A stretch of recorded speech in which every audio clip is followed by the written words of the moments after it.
오늘 금요일 밤 하나님께서 우리에게 주시는 말씀은 다니엘서 1장 8절로 9절 말씀입니다. 다니엘서 1장 8절부터 9절 말씀.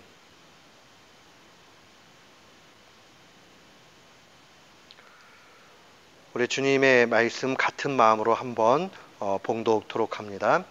다니엘은 뜻을 정하여 왕의 진미와 그의 마시는 포도주로 자기를 더럽히지 아니하리라 하고 자기를 더럽히지 않게 하기를 환관장에게 구하니 하나님이 다니엘로 환관장에게 은혜와 긍휼을 얻게 하신지라. 아멘. 저는 오늘 본문 말씀을 통해서 하나님의 은혜와 신앙의 결단이라는 제목으로 주의 말씀을 선포하도록 하겠습니다.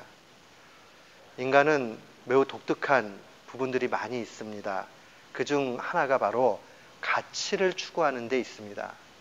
우리가 아무리 좋은 것들을 추구해 나간다고 해도 가치 없다라고 여기는 것, 거기에는 만족을 하지 못하고 많은 점수를 주지 못합니다.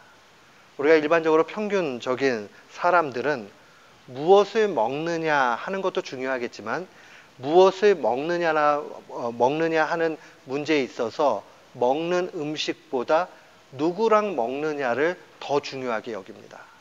여행 가는 것도 어느 장소를 가느냐 하는 것 중요할 수 있지만은 가치를 추구하는 인생은 어디를 갈 때 누구랑 가느냐는 더 중요하게 여깁니다. 그게 바로 사람이 가지고 있는 아주 독특한 특성입니다. 그래서 늘 우리는 가치를 추구하고 그 가치에 있어서 인생의 질이 결정되는 것을 보게 됩니다.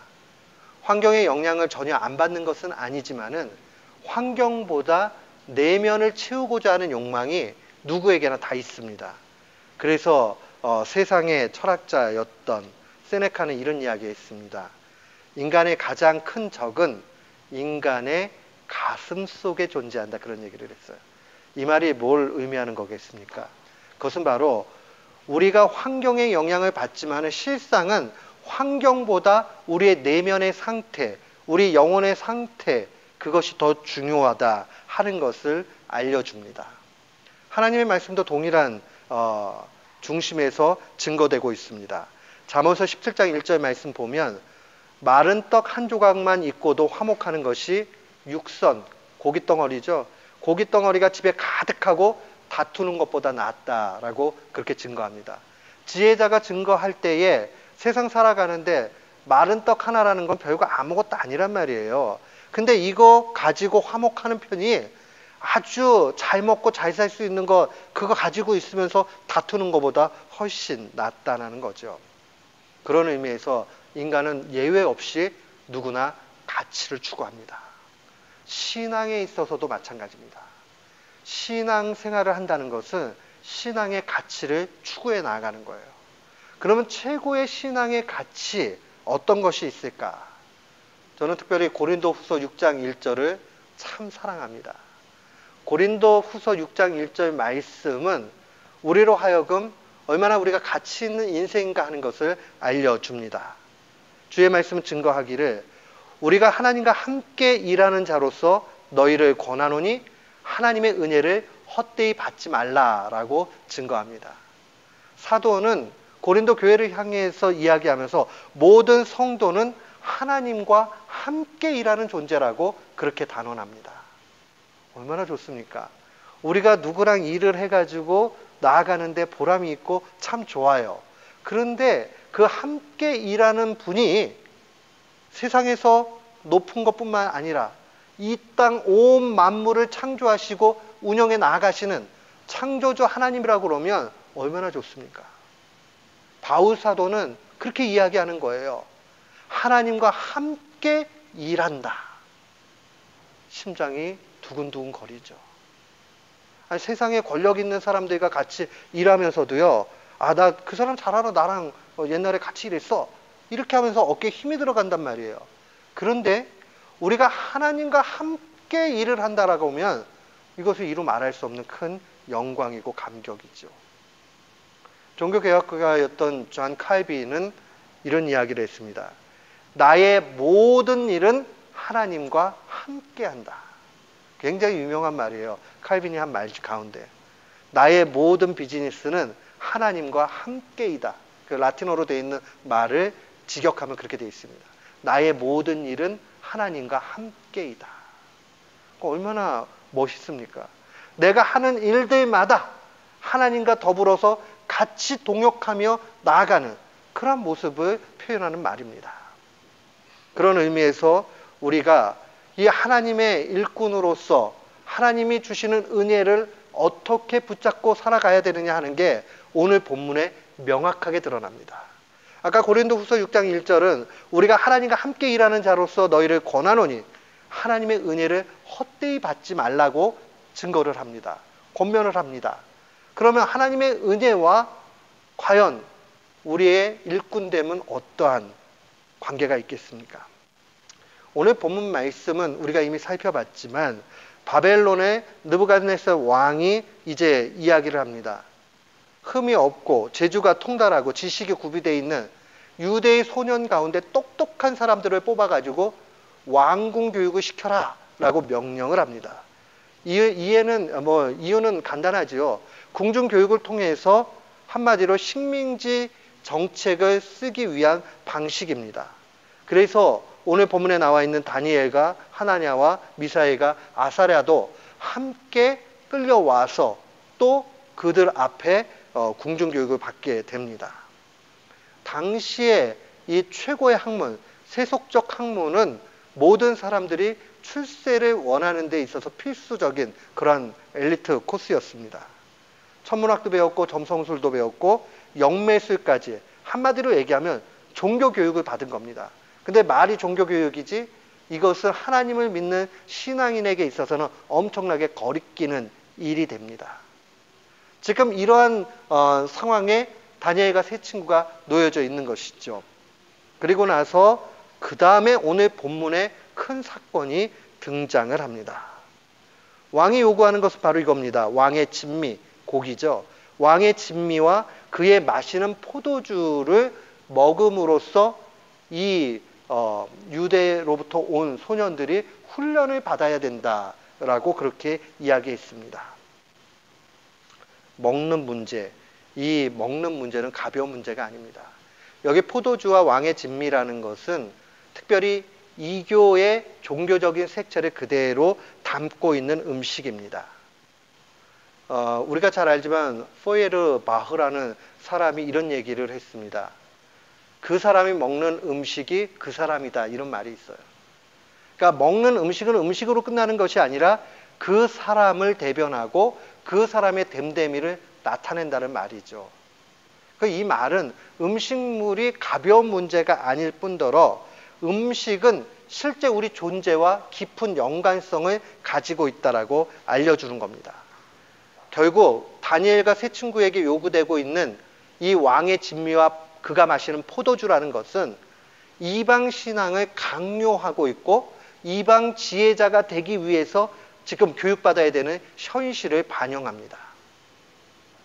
조금 이러니까 우리하고 거리가 있는 것 같아요. 그러면 좀 거리를 띄워놓고 생각을 해볼까요? 더 가까이 우리의 이야기대로 와서 한번 생각을 한다면요.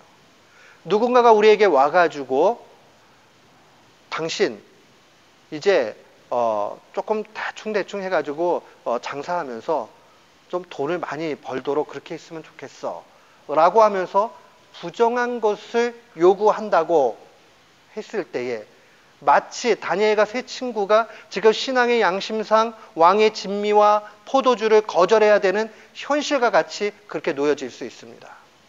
우리는 누가 강요하지 않아도 이런 일들을 많이 당하기 일쑤입니다. 어떻게 보면 직장 생활을 하시는 분들은 좀 덜 이 유혹이 있을 수 있습니다. 세금 보고할 때 제일 그렇죠. 그때 뭐 이미 원천 징수하기 때문에 다 미리미리 띄니까 별로 이렇게 문제가 되지 않아요. 그러나 자영업을 하시는 분들은 상당히 갈등이 됩니다. 그리고 내가 어디까지 하는 것이 정직한 것이고 어떻게 하는가. 근데 아예 처음부터요, 그것을 명확하게 하게 되면 갈등이 적겠죠. 그래도 수입이 많아지면 많아질수록 도전이 옵니다.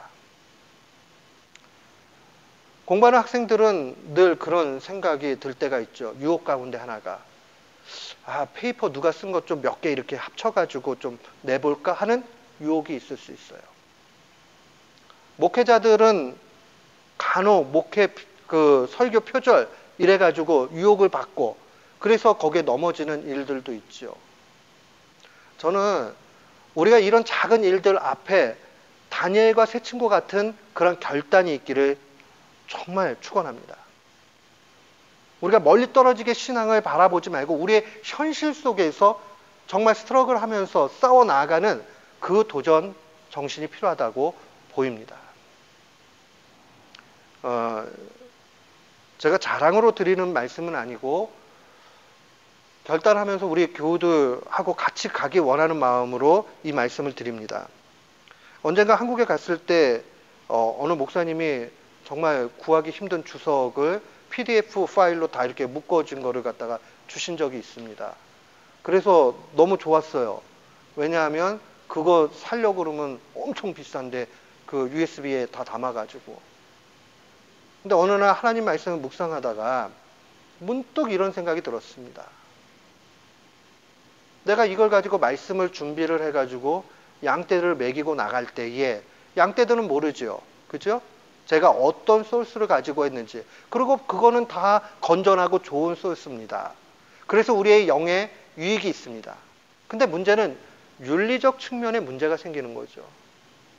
그것은 분명히 PDF로 만들어가지고 한 불법으로 만든 자료입니다. 그래서 마음에 찔림이 와서 그 다음부터 결단을 했습니다. 사용하지 말아야 되겠다. 아무리 그 내용이 좋은 거라 할지라도 윤리적으로 바람직하지 않는 것을 가지고 양떼들을 먹이는 것은 바람직하지 않겠다라는 생각을 했습니다. 저는 우리 교우들이 함께 그렇게 우리의 삶의 작은 일들까지도 크게 보면서 우리의 삶의 변화들을 놓고 싸우면서 나아가기를 원합니다. 오늘 다니엘의 현실이 그러한 상황이었습니다. 그냥 먹고 마시는 단순한 그 문제가 아니라 자신의 신앙의 전부가 달려있는 문제였습니다.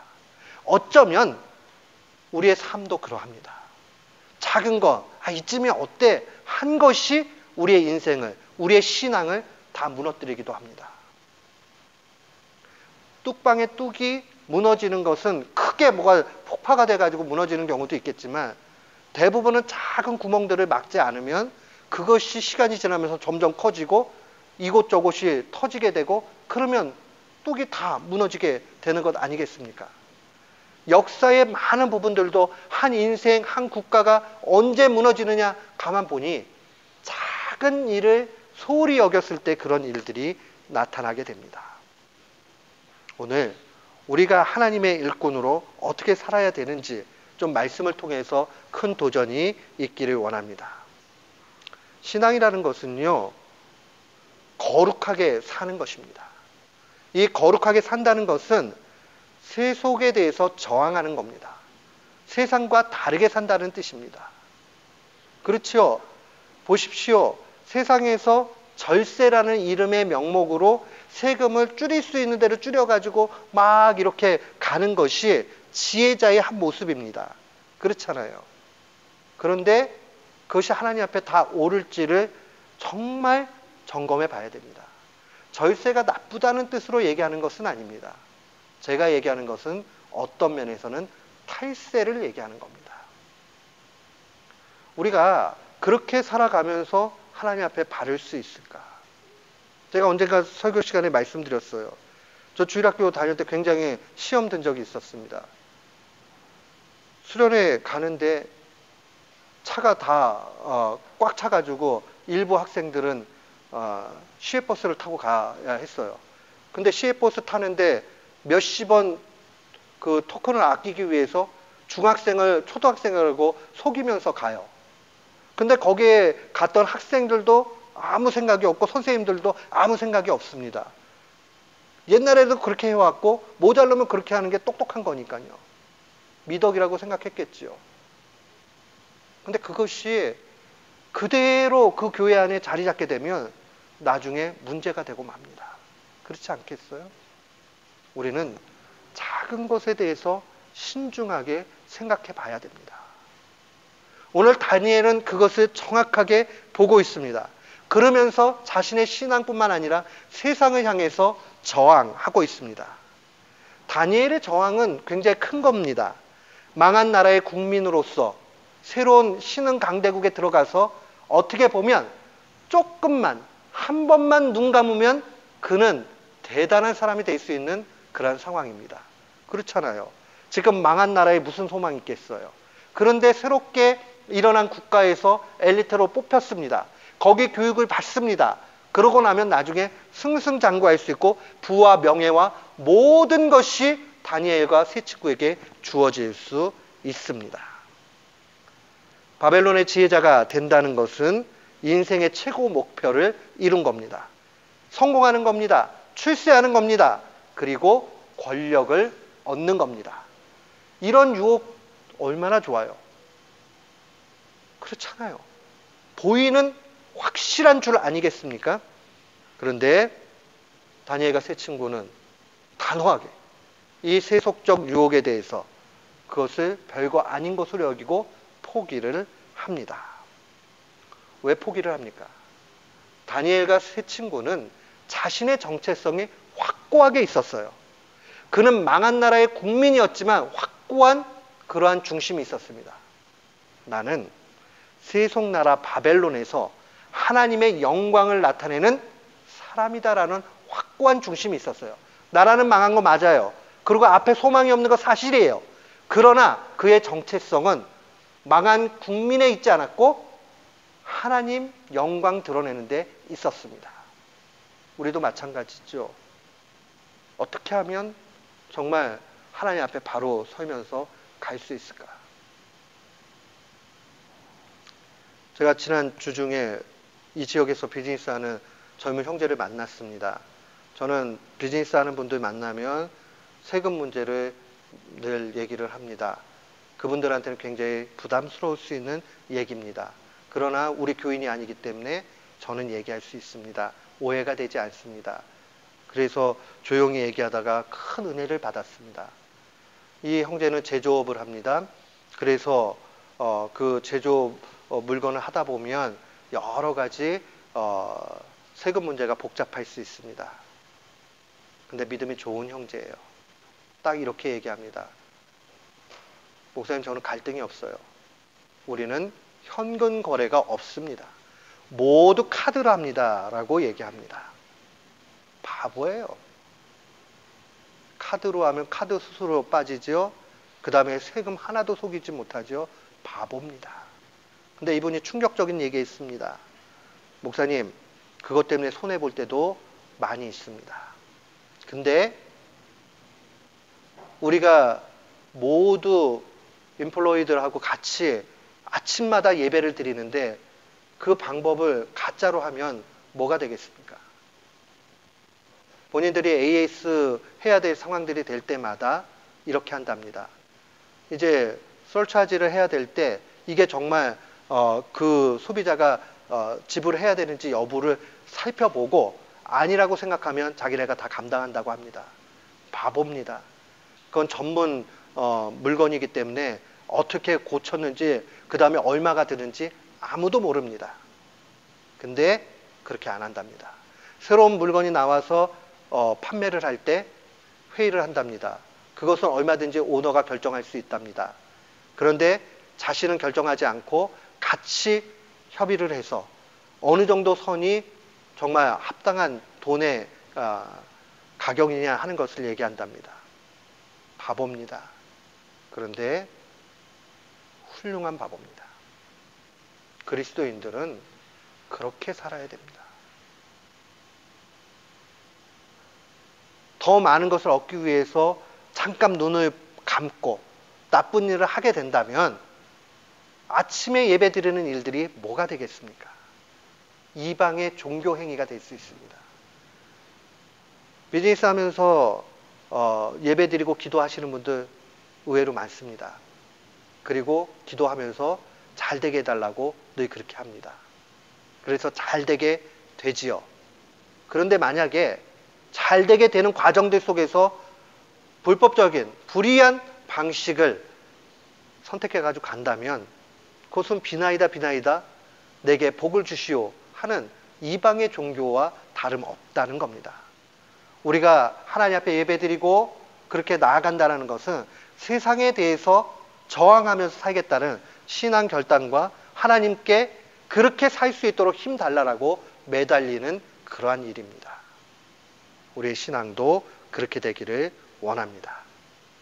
그 세 친구들은 하나님의 살아계심을 분명히 삶 속에서 드러내기를 원했습니다. 거기에는 강력한 영성이 있었습니다. 오늘날 하나님께서 우리에게 요구하는 것은 부자가 되라, 성공하라는 것이 아닙니다. 잘 들으셔야 됩니다. 옛날에는 교회 안에서도 너무 어렵게 다들 사니까 부자가 돼야 되고 성공하는 것을 가르쳤습니다. 그래서 부자가 되고 성공이 되면 그 사람이 마치 하나님의 영광을 드러내는 대표주자로 앞에 설 수 있었습니다. 그것도 귀할 수 있습니다. 그런데 오늘날에는 하나님께서 그것을 요구하지 않습니다. 하나님이 요구하시는 것은 부자가 되고 성공하는 것이 아니라 세상 속에서 참다운 그리스도인으로 세상을 향해서 다르게 사는 것을 원합니다. 제가 설교 중에 여러 번 말씀드렸잖아요. 전들 왜 큰 교회, 그 다음에 떵떵거리는 거, 왜 이런 거 생각 안 해봤겠어요? 이거 버리기까지 굉장히 시간이 많이 걸렸습니다. 물론 뭐 실력이 안 돼가지고 자연스럽게 벗어진 것도 많아요. 그렇지만 몸부림을 쳤던 이유는 뭐냐 하면 그것이 하나님의 요구가 아니기 때문에 그러합니다. 변명이 아니라 정말 하나님이 우리에게 부자가 되고 우리에게 성공하는 것, 출세하는 것이 하나님의 영광을 드러내는 것이라고 말씀하셨다면 우리 교회뿐만 아니라 모든 교회는 거기에 포커스해가지고 가야 됩니다. 그러나 성경 어느 곳에도 그렇게 이야기하지 않습니다. 성경은 우리에게 요셉의 총리 됐음을 보여주며 높은 자리를 차지하라고 도전하지 않습니다. 오히려 세속의 나라 애굽에서 요셉이 어떻게 신앙인으로 다르게 저항하며 살았는지를 분명히 우리에게 알려줍니다. 그런 면에서 우리는 복된 시간을 살고 있습니다. 어떤 복된 시간일까요? 세상은 너무 어두워요. 그러니 어둠 속에서 빛을 나타내기란 보다 쉽습니다. 조금만 다르게 살아도 예수 냄새 나네 라고 할 수 있습니다. 오늘 하나님이 우리에게 요구하는 것은 예수 냄새 나는 사람 되기를 원하십니다. 우리가 어떻게 하면 세상 속에서 참다운 그리스도인으로 살 수 있겠습니까? 오늘 본문 말씀 8절은 명확하게 알려줍니다. 다니엘은 뜻을 정했다라고 증거합니다. 뜻을 정했다. 다니엘이 뜻을 정했다. 왕의 진미 그의 마시는 포도주를 먹지 않기로 뜻을 정했는데 그 뜻을 정했다라는 것은 무엇을 의미합니까? 신앙의 결단을 의미합니다.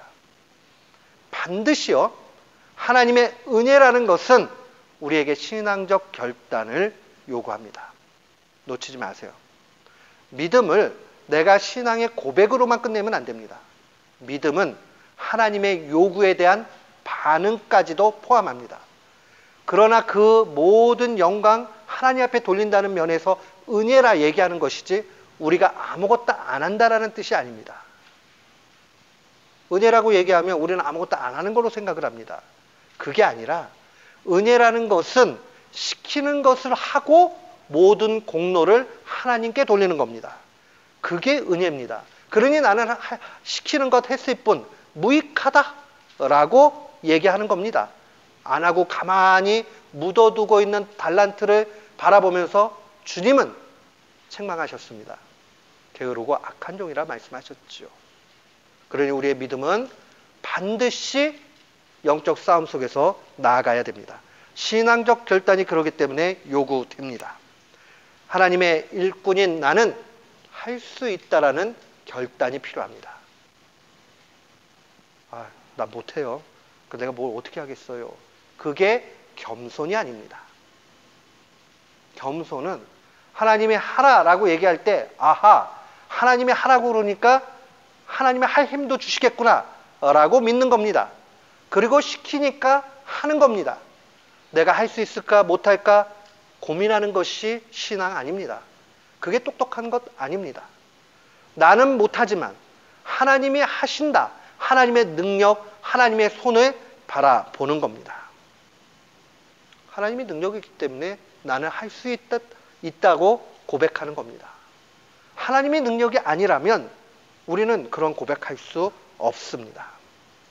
다니엘이 뜻을 정했다라고 얘기하는 이 뜻을 정했다라는 이 히브리 말 자체는요, 마음에 무언가를 놨다 이런 뜻을 가지고 있어요.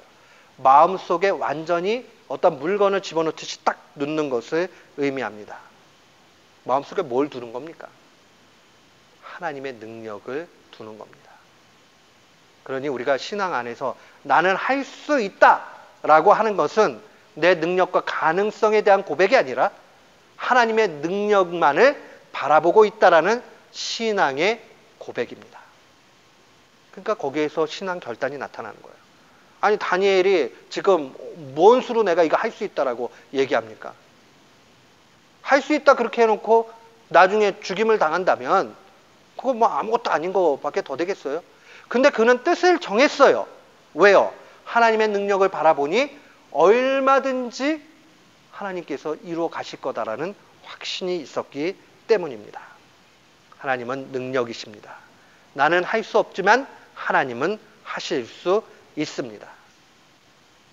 우리 교우들 모두가 누가복음 1장 37절 말씀을 우리의 삶의 고백으로 놓기를 원합니다. 우리의 마음에 두기를 원합니다. 뜻을 정하기를 원합니다. 누가복음 1장 37절은 가브리엘 천사가 예수님의 탄생을 알려주면서 마리아에게 한 얘기입니다. 대저 하나님의 모든 말씀은 능치 못하심이 없느니라. 하나님의 말씀은 다 된다는 얘기입니다. 그러니 하나님 능력을 바라보고 가는 겁니다. 종종 사람들은 이런 생각을 합니다. 야, 너는 무슨 확신이 있어서 그 일을 하지? 라고 물을 수 있습니다. 그때 우리는 단 한 가지만 답할 수 있습니다. 내가 해보니까 되더라? 하는 경험이 아닙니다. 나는 할 수 있어. 자기 확신이 아닙니다. 단 한 가지입니다. 하나님이 능력인이 된다라고 하는 겁니다. 하나님이 하신이 되는 거죠. 내 능력도 내 방식도 아닙니다. 우리가 하나님의 능력을 마음에 두면 어떠한 일이 나타나게 됩니까? 오늘 9절 말씀 보십시오. 하나님이 다니엘로 환관장에게 은혜와 긍휼을 얻게 하셨다라고 증거합니다. 하나님이 하셨네요. 네, 하나님이 하시는 겁니다. 우리에게 필요한 것은 하나님의 능력을 내 마음에 두는 것, 그 한 가지만이 우리의 책임입니다. 그렇게 하고 나면 하나님이 하십니다. 심지어는 이방 나라의 환관장, 고위 공무원입니다. 환관장은요. 그리고 왕과 아주 가까이 있기 때문에 얼마든지 이 일들에 대해서 자기가 거절할 수도 있습니다. 근데 어찌 된 영문인지 모릅니다. 다니엘서는 더 설명하지 않습니다. 어찌 되었던 환관장이 다니엘의 그 제안에 대해서 수용을 하는 내용들이 나타납니다. 환관장에게 인정받았다는 얘기죠. 왜 이런 인정을 받았을까요? 글쎄요. 단 한 가지. 하나님의 능력 가운데 이루어졌다는 것 외에는 얘기할 것이 없습니다. 그래서 오늘 본문은 한마디로 9절에 증거하기를 하나님의 은혜와 긍휼이 임했다라고 증거합니다. 얼마나 좋습니까? 하나님이 다니엘로 환관장에게 은혜와 긍휼을 얻게 하셨다. 단 한 가지 때문에 그래요. 하나님의 능력을 그의 마음에 두니 이러한 기적적인 일들이 나타납니다. 사랑하는 성도 여러분, 하나님의 은혜는 신자에게 신앙적 결단을 분명히 요구합니다. 하나님의 은혜가 있기 때문에 우리는 결단해야 됩니다. 어떠한 결단을 해야 됩니까? 어떤 것이 옳으냐 하는 것을 논하는 것이 중요한 것 아닙니다. 그저 하나님의 능력을 바라보고 하나님이 요구하면 그대로 하는 겁니다. 하나님이 원하시면. 그거 안 되겠는데요? 그게 될까요? 예, 그렇게 걱정할 수도 있지요. 그러나 하나님이 요구하신 거라면, 야, 사랑하라 라고 얘기를 하셨어요? 죽어도 사랑 못 하겠어요. 그래도 주님이 내게 사랑하라고 명령하셨을 때는, 아하, 나는 사랑 못하는 사람이지만 하나님이 능력이니 그렇게 할 수 있겠구나 라고 하는 겁니다. 참아라, 참아. 아우, 주님, 나는요, 태어나기를 하나님 그렇게 만들었잖아요. 나는 못 참아요. 그래도 주님이 참으라고 말씀하시면 하나님의 능력을 내 마음에 두니, 하나님이 참게 하시겠구나. 그러니 나는 할 수 있다 가는 겁니다. 하나님의 은혜는 언제나 우리에게 신앙적 결단을 요구합니다. 그러니 우리는 그 결단이 필요합니다. 그 신앙적 결단을 하면 그 결과는 단 한 가지입니다. 하나님의 긍휼로 나타납니다. 하나님의 긍휼로 나타나요. 환관장에 그 마음을 바꿔주셨던 하나님의 능력이 우리에게도 동일하게 있게 됩니다. 환관장이 무엇이 아쉬워서 이 소년들의 요구를 들을 이유가 뭐 있겠습니까? 오히려 더 목숨이 위태한데요. 더 위험이 큰데요. 근데 왜 이렇게 됐을까요? 하나님이 하시니 되는 겁니다. 가능성 없는 일들이 현실로 나타납니다. 오늘 말씀은 단순해요. 신앙적 결단을 내리면, 하나님의 은혜를 내 마음에 두면 그 다음에 하나님이 이루신다는 겁니다. 저는 오늘 이 밤에 많은 말씀을 선포했지만 진짜 하고 싶은 얘기는 지금 이 말씀입니다. 저는 한국교회가 왜 이렇게 저를 포함해서 다 힘없는 신앙인들이 되었는가라고 반성할 때 단 한 가지라고 생각을 합니다. 옛날에는 신앙인들이 모범이 됐습니다. 그 삶의 변화가 있었기 때문에 변화의 힘이 있었어요. 근데 오늘날에는 변화가 없습니다. 경건의 모양은 있지만 능력이 부인됩니다. 모양만 남았을 뿐 아무것도 있지 않습니다. 그렇기 때문에 오늘 이 밤에 우리는 도전받아야 되는 것이, 내가 정말 하나님의 은혜를 마음에 두면서 변화되어야 될 것이 무엇인가 하는 겁니다. 첫 번째는 저는 우리가 거짓말하지 말아야 되겠다라는 생각을 합니다. 우리 밤에 오늘 결단을 우리 내립시다.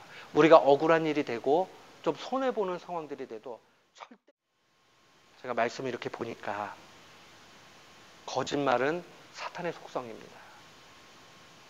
적절한 비유는 아닐 수 있지만 우리는 간음을 하면 큰 죄를 지었다고 생각하고 거짓말을 하면 별거 아니라고 생각할 수 있는지 모르겠습니다.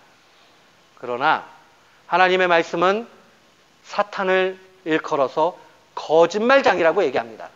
그러니 우리가 거짓말을 하는 순간 우리는 하나님을 저버리고 사탄 편에 서는 일이 되고 맙니다. 그러니 우리 교회는 정직하기를 힘써 나갑시다. 거짓을 몰아내는 교회가 되기를 원합니다. 뭐든지 투명하게 하고 뭐든지 하나님 앞에 맡기고 어려움이 되고 불편함이 돼도 거짓말하지 않고 그게 작정해야 됩니다. 부부들 상담하다 보니까 부부들 문제가 어디서 나타나는가 보니까 작은 거짓말부터 시작이 됩니다. 거짓말로 신뢰가 한번 무너지게 되면 문제가 생깁니다. 자녀들하고 왜 갈등이 있는가 이렇게 보니까 거짓말 하나로부터 모든 인간관계가 깨어지기 시작한다는 것을 보게 됩니다. 거짓말 하지 말아야 되겠습니다. 장사하면서도 비즈니스 하면서도 일을 하면서도 우리는 거짓말 하지 말아야 됩니다. 주인이 보던 보지 않던 하나님이 보신다라고 생각하고 그렇게 해야 됩니다. 목회도 마찬가지입니다. 제가 조금 속인다고 우리 교인들이 얼마나 아시겠어요? 하나님은 아시죠. 근데 속지 말아야 됩니다. 주인이 안 보는 것 같아도 다 압니다. 성도들이 안 보는 것 같아도 목사가 설교를 준비했는지 안 했는지, 기도를 했는지 안 했는지 기가 막히게 합니다. 성도는 듣는 데 전문가입니다. 제 자신한테 하는 선포고 우리 전사님들 마음에 꼭 간직하십시오. 성도들이 모르는 것 같지만 기가 막히게 아닙니다. 주일학교 아이들이 어리니까 모르는 것 같죠? 집에 가서 다 얘기합니다. 우리 전사님 말씀 준비 안 해가지고 온 것 같아요. 제가 사역하면서 다 경험한 거예요. 다 합니다. 그러면 부모님이 듣고 다 합니다. 사람을 두려워하는 게 아니라 하나님을 두려워해 중심이 바라야 됩니다. 잠언서 11장 1절은 증거예요. 속이는 저울은 여호와께서 미워하시나 공평한 추는 그가 기뻐하시느니라. 속이면 안 되겠죠. 그렇죠? 오늘 우리 이 밤에 정직한 심령이 되기를 위해서 결단합시다. 두 번째는요. 우리가 결단해야 되는 거. 세상의 자랑거리, 내세움, 뽐냄, 쾌락에서 벗어나야 됩니다. 오늘날은 이 뽐냄과 쾌락이 아주 만연한 시대입니다. 간혹 이제 다 SNS를 통해서 여러 가지 페이스북도 하고 그다음 블로그도 하고 여러 가지 하잖아요. 그럼 자기 이야기도 막 올리고 그다음에 사진도 올리고 모든 사람이 그러는 건 아니지만 그 일들을 열심히 내는 사람들은 대부분 이렇게 보면 마음이 뻥 뚫려 있는 사람들이 많이 있고요. 그 다음에 자기가 인정을 못 받으니까 그런 데서 인정을 받고자 하는 그런 욕망 가운데 많이 있습니다.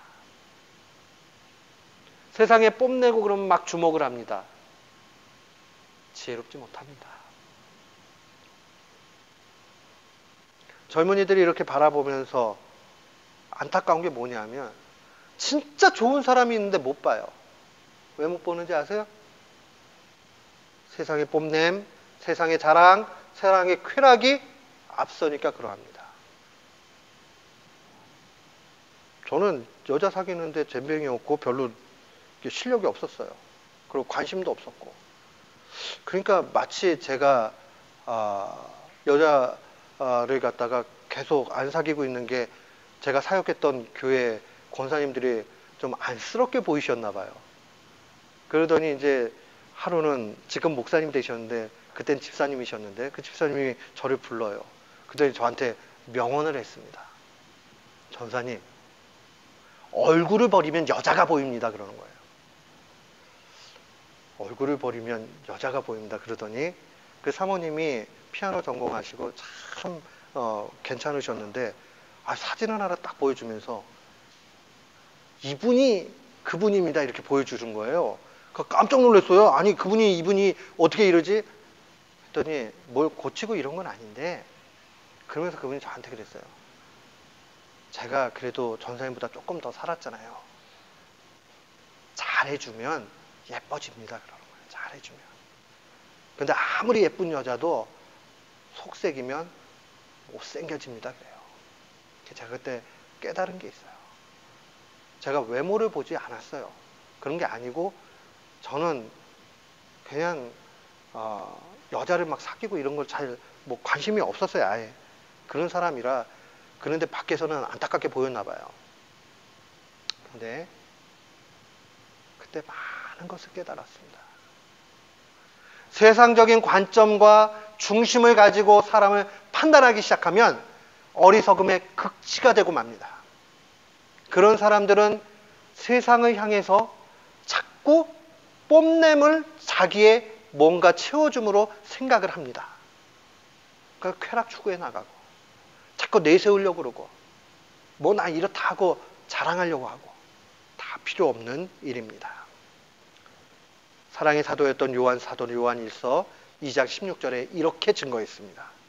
이는 세상에 있는 모든 것이 육신의 정욕과 안목의 정욕과 이생의 자랑이니 다 아버지께로 온 것이 아니요 세상으로부터 왔다. 요한 사도, 요한 신학의 특징 중에 세상이라는 말은 99% 사탄적인 것을 얘기합니다. 그러니까 여기 요한일서에서 세상에서 왔다는 얘기는 사탄으로부터 왔다라는 얘기입니다. 그러니 우리 모든 분들 다 생각을 하셔야 돼요. 사람을 외모로 판단하고 그 다음에 나타나 있는 것으로 전부로 여기지 않아야 됩니다. 한 가지 봐야 돼요. 그 중심에 신실한 신앙이 있는가? 하나님을 뜨겁게 사랑하는가? 그게 제일 중요합니다. 그게 제일 중요해요. 오직 우리는 내면을 보고 신앙을 보는 교인들 되기를 바랍니다. 아멘. 마지막으로 경쟁과 시기심을 버려야 됩니다. 경쟁과 시기심. 야고보 사도가 야고보서 3장 14절에 증거합니다. 너희 마음속에 독한 시기와, 이게 그냥 시기가 아닙니다. 독한 시기와 다툼이 있으면 자랑하지 말라. 진리를 거슬려 거짓말하지 말라. 그러니까 거짓말과 진리를 거슬리는 모든 일들 속에서 독한 시기와 자랑이 나타나게 되고 그 안에 여러 문제가 생긴다는 겁니다. 사랑하는 성도 여러분, 우리는요, 이 지나친 경쟁심 어디서 나오냐면 열등감에서 나오는 거예요. 열등감은요, 남을 눌러가지고 내가 올라간다고 해결되는 문제가 아니에요. 열등감은요, 하나님이 나를 어떻게 사랑하시는가 그걸 깨닫게 될 때만 해결이 됩니다. 신체와 정신의 장애를 가지고 있지만 행복한 사람들도 많이 있습니다. 멋있게, 정말 튼튼하게, 또 많은 사람이 부러울 만큼 돼 있어도 저주스럽게 사는 사람도 있습니다. 그 속에 독한 시기와 경쟁심이 있게 되면 파멸로 가게 마련입니다. 저는 오늘 우리가 신앙적 결단을 좀 내렸으면 좋겠어요. 하나님이 나를 향해서 어떠한 마음을 갖고 계시는가도 살펴봤으면 좋겠습니다. 우리가 거짓말과 세상의 자랑과 경쟁과 시기심을 버린다면 그래도 조금 더 나은 그리스도인이 될 것입니다. 그러한 공동체가 될 것입니다. 저는 우리 공동체가 이런 공동체 됐으면 좋겠어요. 착한 공동체, 거짓이 없는 공동체, 사랑이 풍성한 공동체. 그러니까 그 교회는 크지는 않은데 그 교인들이 보면은 다 행복해. 그 교인들이 이렇게 보면 거짓말 안 하되 진짜 예수 믿는 것 같아. 저는 그러면 제가 하나님 앞에 목회를 바르게 했다라고 생각을 해요. 목회하다 보면 어떨 때는 모든 걸 다 클리어하게 참 밝히기 어려운 그런 상황들이 있을 때도 종종은 있어요. 그러나 그게 다른 사람들을 해하고 어려움에 빠지게 하는 일이 아니라면, 교회의 덕을 해치는 일이 아니라면 조금 손해보더라도 그거 뭐 좀 손해보면 어떻습니까? 그게 낫다라고 생각을 해요. 저는 우리 모두가 한번 이 밤에 결단 내리고 그렇게 살았으면 좋겠습니다. 조금 세상적으로는 바보같이 보이지만, 지혜롭지 못한 것 같이 보이지만, 그러나 하나님 앞에서 지혜자가 되어서 다니엘과 세 친구가 뜻을 정하여 왕의 진미를 거절함과 같이 세상을 향해서 거절하고 거룩한 그런 신앙 가운데 나아가는 우리 모두가 되기를 주님의 이름으로 축원합니다. 아멘.